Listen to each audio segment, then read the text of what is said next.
Hello everyone, Saumya education YouTube channel पर मैं Sunaina ma'am आप सभी का स्वागत करती हूँ। चलिए स्टूडेंट, आप सभी कैसे हैं? उम्मीद करती हूँ कि आप सभी बहुत बहुत अच्छे होंगे।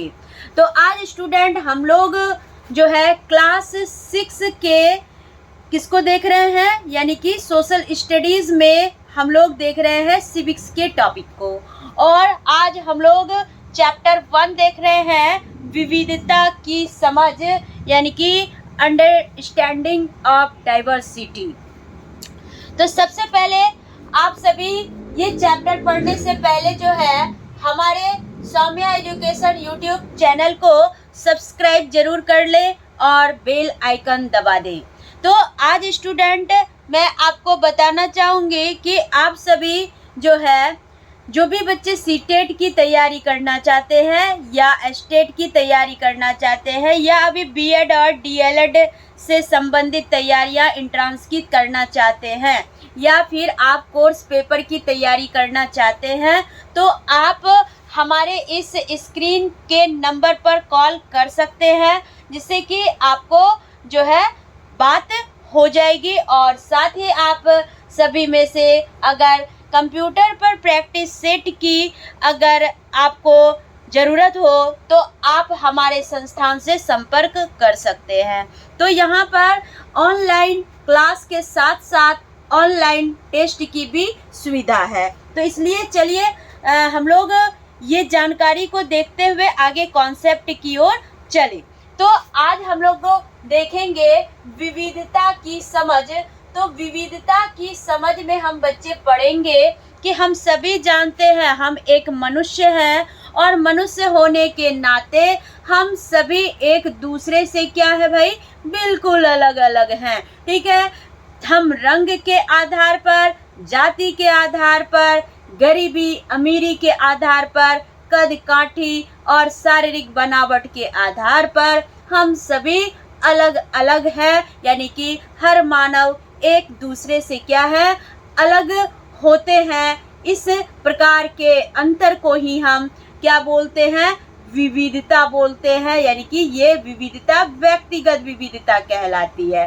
तो विभिन्न प्रकार के जो भी अंतर होते हैं, खान पान, अमीरी गरीबी, काला गोरा, जात पात, तो ये सब ही मात्र विविधता का जो है स्वरूप नहीं होता है, बल्कि जाति व्यवस्था और समानता और विभिन्न प्रकार के जो भी मतलब कि आनुवंशिकता के आधार पर नहीं, बल्कि जाति के आधार पर जब हम एक अंतर देखते हैं, जिससे कि यानी कि हर एक जाति दूसरे जाति से क्या होता है, अलग होता है। सबसे पहली बात है स्टूडेंट कि हमारी जाति एक मानव की जाति है, लेकिन जब हम इस पृथ्वी पर क्या लिए, जन्म लिए, तो हमें क्या किया गया, पहले जातियों के आधार पर बांटा गया और जातियों के आधार पर बांटा गया तो भाई हमें क्या हुआ, एक दूसरे से अंतर होने लगा। तो कोई भी व्यक्ति जाति से जुड़ा जो है, यानी कि पैसे के आधार पर क्या हो सकता है, यानी कि एक दूसरे से अलग हो सकता है। ठीक है, तो इसलिए इस ज्ञान के अलावा किसी अन्य ज्ञान को जब हम जरूर हासिल करना जरूरी नहीं समझाया जाता है, तो यहाँ जो है एक बात ये उत्पन्न होती है गैर बराबरी का।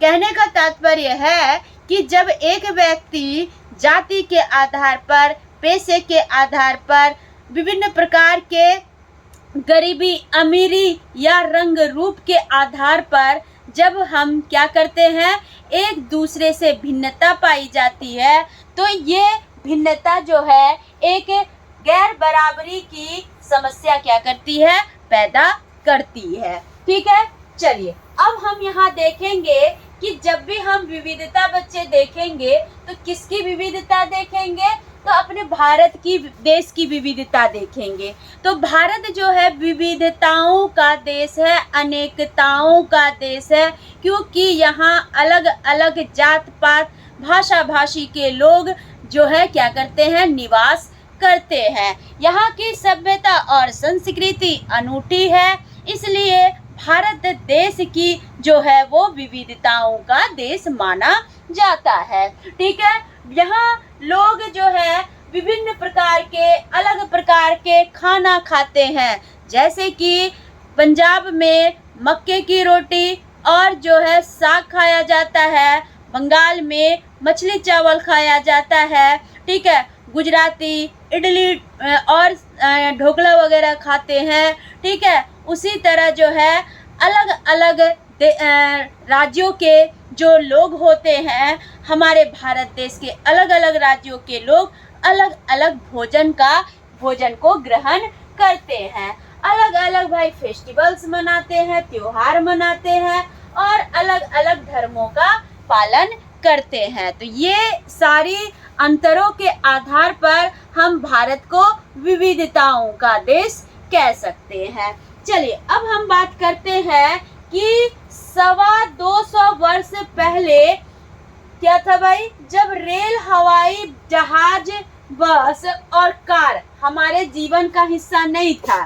ठीक है, तब क्या था, तो संसार के एक भाग से दूसरे भाग की यात्रा तभी भी लोग करते थे। तो तभी जो कोई कार या रेलगाड़ी या बस से लोग यात्रा नहीं करते थे, बल्कि क्या करते थे, पैदल यात्रा करते थे। ठीक है, और धीरे धीरे क्या हुआ, यातायात के संसाधनों का विकास हुआ। फिर क्या हुआ कि यात्राएं करना क्या हो गई, सुगम हो गई। तो अक्सर जो ये यात्रा जो करते थे ये लोग, जो प्राचीन लोग थे, तो क्यों करते थे, तो खेती और बसने के लिए नई जमीन की तलाश में या फिर किसी न किसी व्यापार के लिए ये लोग क्या करते थे, एक जगह से दूसरे जगह यात्रा करते थे। ठीक है, कुछ लोग जो है काम की तलाश में, जैसे कि आज भी जो है हम लोग क्या करते हैं, एक स्थान से दूसरे स्थान काम की तलाश में, आजीविका की तलाश में क्या करते हैं, भ्रमण करते हैं। ठीक है, तो उसी प्रकार पहले भी प्राचीन काल में भी लोग जो है काम की तलाश में और कुछ युद्ध के कारण घर छोड़ देते थे। ठीक है, चलिए अब हम लोग क्या देखेंगे कि जब लोग नई जगह बसना शुरू करते थे तो उनकी संस्कृति और सभ्यता जो हो जाती थी,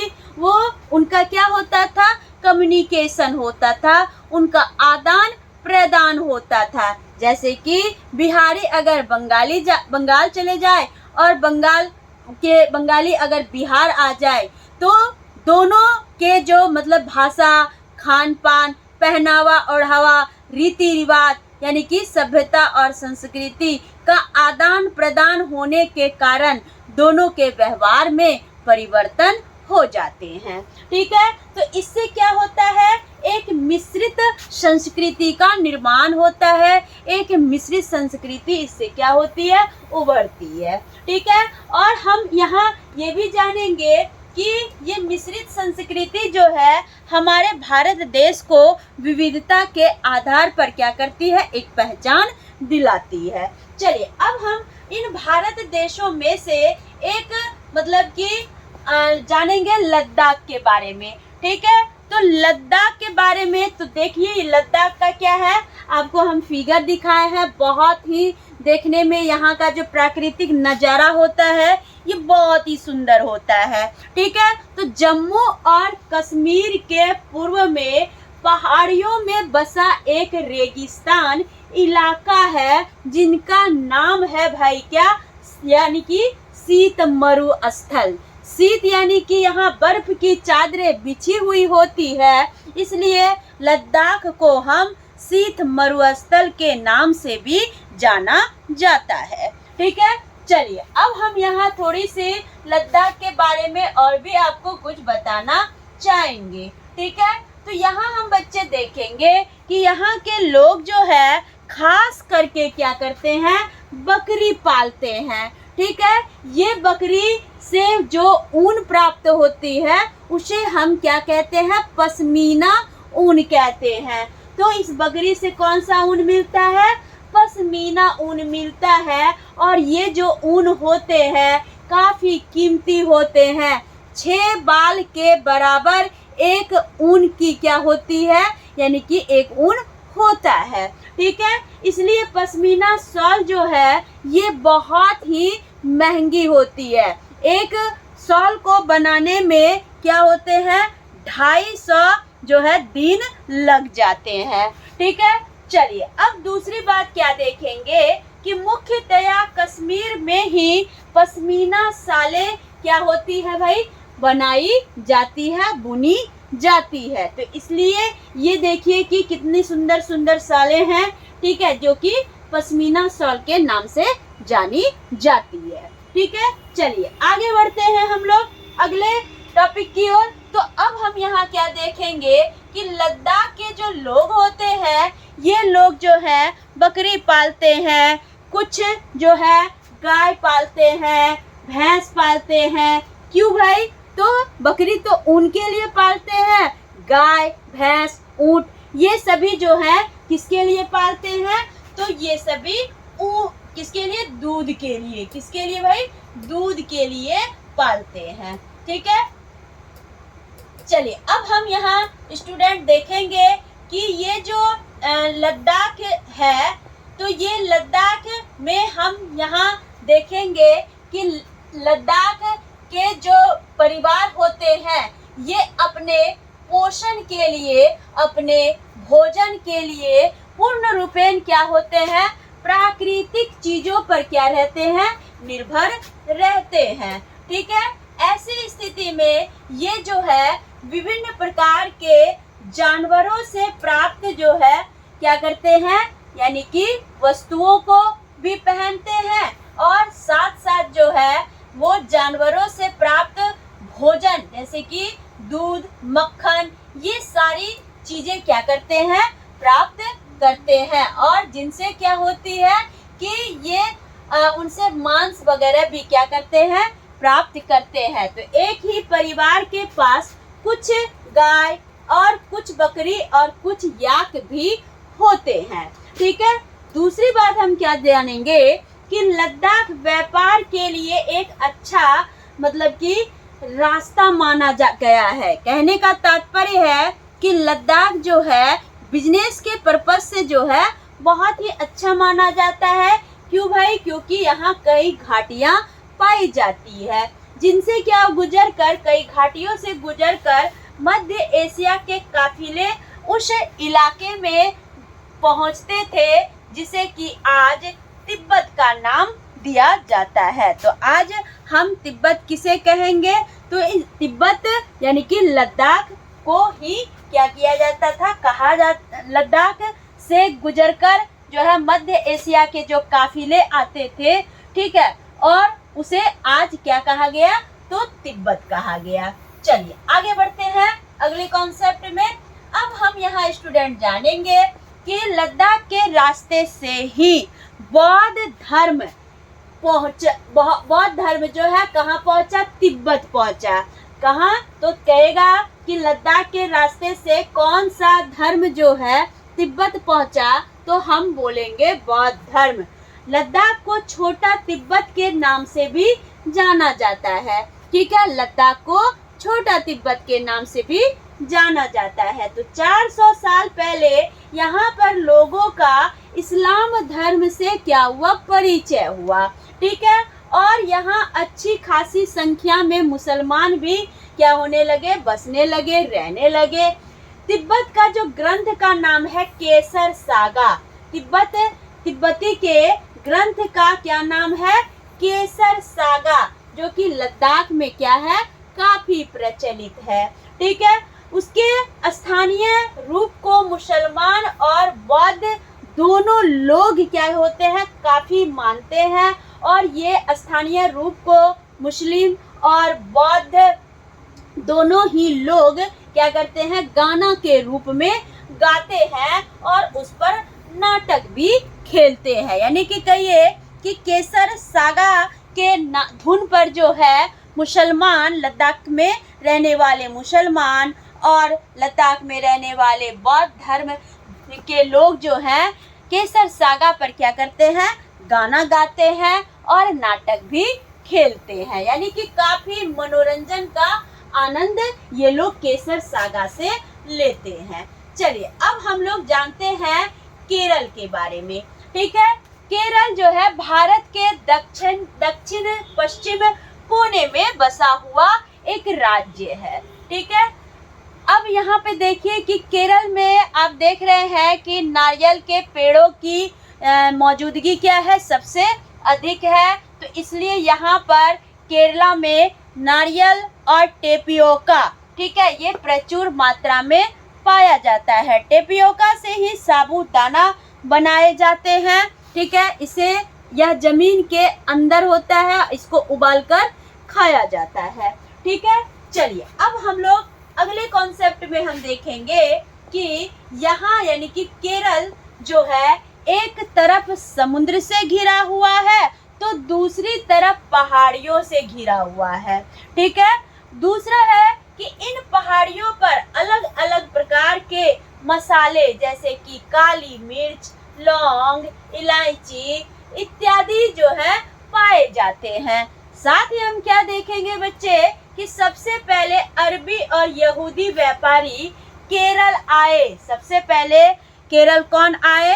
अरबी और यहूदी व्यापारी केरल आए। ठीक है, ईसा मसीह के धर्मदूत संत थॉमस लगभग 2000 साल पहले यहाँ आए यानी केरल आए और भारत में ईसाई धर्म का प्रचार प्रसार जो है उन्हीं का श्रेय है। यानी कि संत थॉमस ने ही भारत में सर्वप्रथम ईसाई धर्म का क्या किए थे?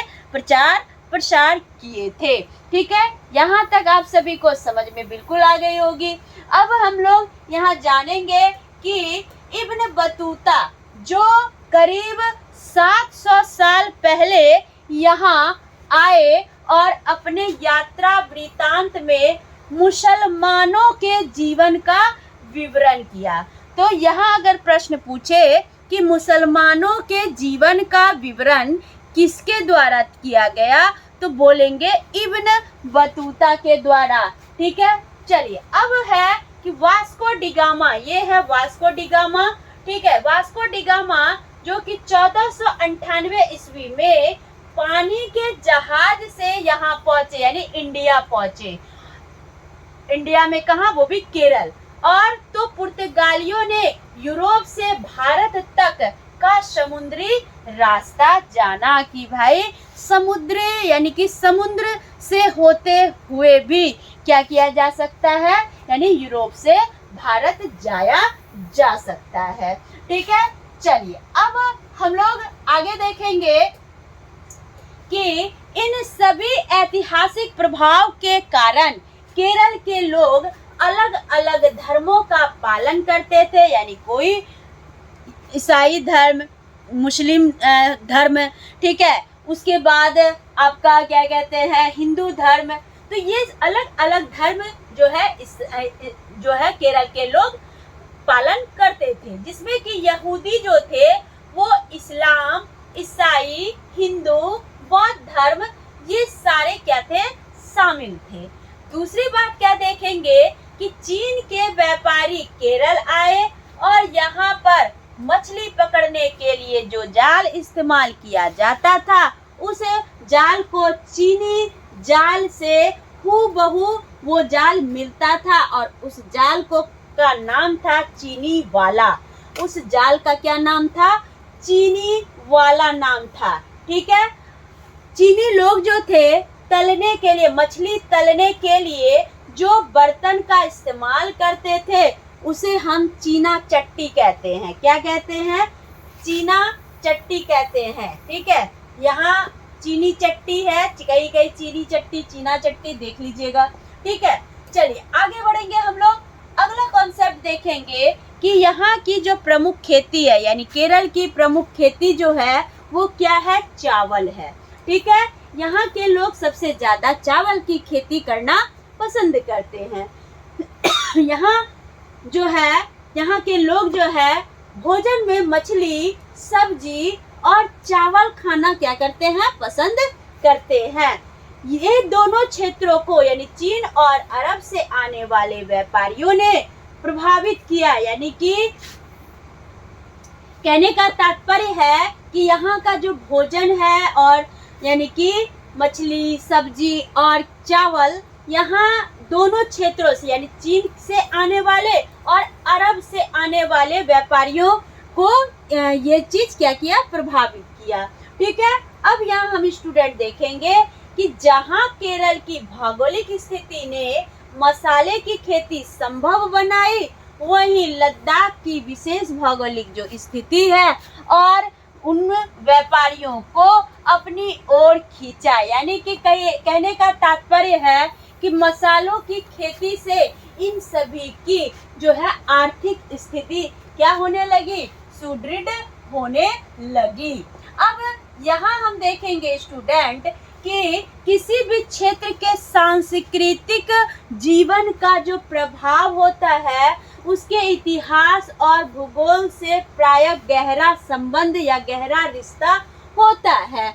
हर एक कदम के साथ हमारे सांस्कृतिक जो रीति रिवाज और जीने का जो तौर तरीका होता है, धीरे धीरे नए क्षेत्र का हिस्सा बन जाते हैं और जहां हम क्या होते हैं, उस हिस्से तक पहुंचते हैं। ठीक है, चलिए अब हम लोग अगला देखेंगे, विविधता में एकता। तो भारत क्या है, अनेकता में एकता का देश है, विविधता में एकता का देश है। ठीक है, तो ये सारी बातों को देखते हुए यानी कि कहेंगे कि इसकी जो ताकत है, इनकी जो शक्ति है भारत की, ये सारी क्या है, एकता ही मानी जाती है। कहते हैं ना, यूनिटी इज स्ट्रेंथ, एकता में ही बल है। तो जब अंग्रेज का भारत पर मतलब कि आगमन हुआ, यानी राज था, तो अलग अलग धर्म, भाषा और क्षेत्र की महिलाओं और पुरुषों ने मिलकर के अंग्रेजों के खिलाफ मिलकर लड़ाइयाँ लड़ी थी। ठीक है, और भारत के स्वतंत्रता संग्राम में अलग अलग परिवेश के लोग भी शामिल हुए थे कि अंग्रेजों को भारत से भगाओ। ठीक है, तो इस तरह से क्या हुआ कि सभी के समर्थन और सहयोग से हमें भारत को आज़ादी दिलाने में सफलता मिली। अब यहाँ हम स्टूडेंट दूसरी बात क्या जानेंगे कि जवाहरलाल नेहरू ने अपनी जो पुस्तक एक लिखी थी, भारत की खोज, में लिखा है कि भारतीय एकता कोई बाहर से थोपी गई चीज नहीं है, बल्कि यह बहुत ही गहरी है, जिसके अंदर अलग अलग तरह के विश्वास और प्रथाओं को स्वीकार करने की भावना है। ठीक है, चलिए, तो ये आपको कोटेशन दे देगा और कहेगा कि इसको किसने कहा था, इस कथन को किसने कहा था। ठीक है, तो बोलेंगे जवाहरलाल नेहरू ने कहा था। ठीक है, रविंद्रनाथ टैगोर द्वारा रचित हमारा राष्ट्रगान भी भारतीय एकता की क्या है, एक अभिव्यक्ति है। यानी कि हमारा राष्ट्रगान जो कि रविंद्रनाथ टैगोर के द्वारा लिखा गया था, वह भी भारतीय एकता का एक प्रतीक माना जाता है। यानी कि ये भी भारत की एकता को क्या करता है, अभिव्यक्त यानी एक्सप्रेस करता है। तो इस तरह से बच्चे हम सभी समझ गए। तो चलिए कुछ हम लोग प्रश्न को देखते हैं। चलिए, तो यहाँ आपको एक प्रश्न हम देते हैं कि भारत के लोगों में भिन्नता पाई जाती है। किस आधार पर भिन्नता पाई जाती है? रंग रूप के आधार पर नहीं, खान पान, एक मिनट, रंग रूप के आधार पर, हाँ बिल्कुल सही, खान पान के आधार पर, ये भी सही, वेशभूषा के आधार पर भी। तो उपरोक्त सभी आपका क्या होगा, राइट आंसर होगा। चलिए आगे बढ़ते हैं। नेक्स्ट अगला क्वेश्चन देखेंगे। कह रहा है कि सामाजिक बंटवारे का मुख्य आधार क्या होता है? यानी कि समाज जो बंटवारा होता है किस आधार पर होता है? जाति व्यवस्था के आधार पर, रंग रूप के आधार पर, व्यवसाय के आधार पर, रहन सहन के आधार पर। तो जो बंटवारा होता है बच्चा वो होता है जाति व्यवस्था के आधार पर। तो राइट आंसर क्या हो जाएगा? ए हो जाएगा। चलते हैं अगले क्वेश्चन की ओर। अब हम लोग अगले क्वेश्चन में हम लोग देखेंगे, कह रहा है कि हमारी मातृभाषा कौन सी है? तो हमारी मातृभाषा क्या है? हिंदी है। हमारी मातृभाषा हिंदी है। तो राइट आंसर सी हो गया। नेक्स्ट क्वेश्चन देखेंगे। अगला क्वेश्चन है कि क्रिसमस किस धर्म के लोगों का त्योहार होता है? तो बोलेंगे ईसाई धर्म के लोगों का।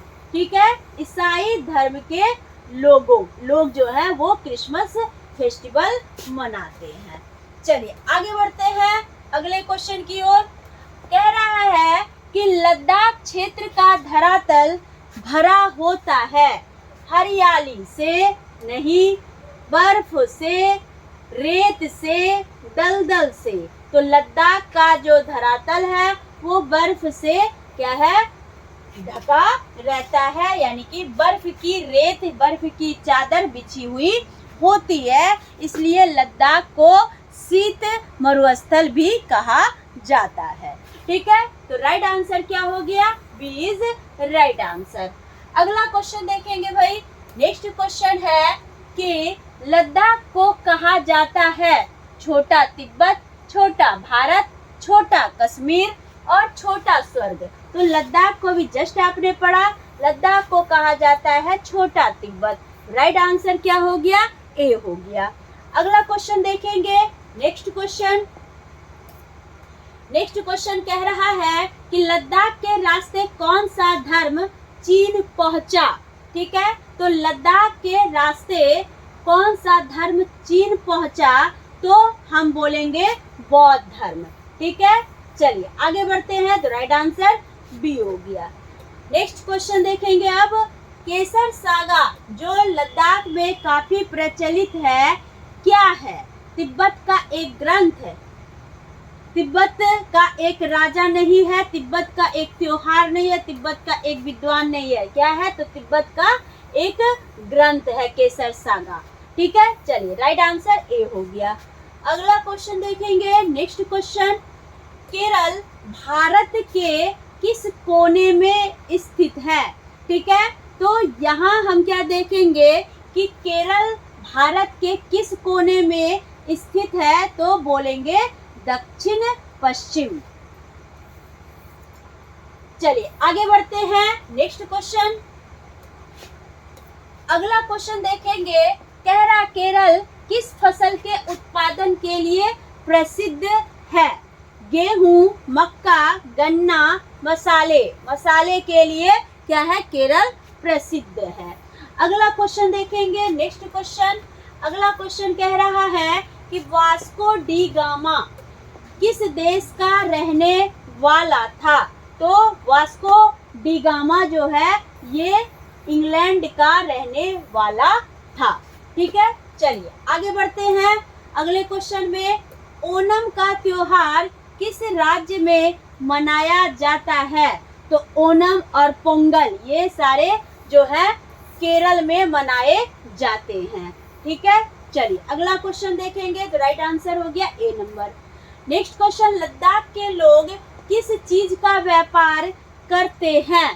तो बोलेंगे मसाले का, लद्दाख का है सॉरी, लद्दाख के लोग किस चीज का व्यापार करते हैं? तो बोलेंगे ऊन का। ठीक है, चलिए अगला क्वेश्चन देखेंगे। नेक्स्ट कह रहा है कि जालियांवाला बाग पंजाब के किस शहर में है? ठीक है, तो हम बोलेंगे कहाँ? तो जालियांवाला बाग जो है पंजाब के जो है किसमें कहाँ है? तो जालंधर में है। ठीक है, चलिए अगला क्वेश्चन देखेंगे। नेक्स्ट क्वेश्चन, भारत की खोज पुस्तक की रचना की किसके द्वारा? तो बोलेंगे भारत की खोज पुस्तक की रचना जवाहरलाल नेहरू ने की। तो इस तरह से स्टूडेंट आज हम लोगों ने भारत में विविधता के बारे में जाना, यानी कि विविधता की समझ नामक चैप्टर को देखा। तो उम्मीद है आप सभी को आज का कॉन्सेप्ट बिल्कुल समझ में आया होगा और साथ ही आपने बहुत ही इम्पोर्टेंट प्रश्न को भी डिस्कस किया। तो मिलते हैं अगले वीडियो के साथ, तब तक आपसे विदा लेते हैं। Bye bye.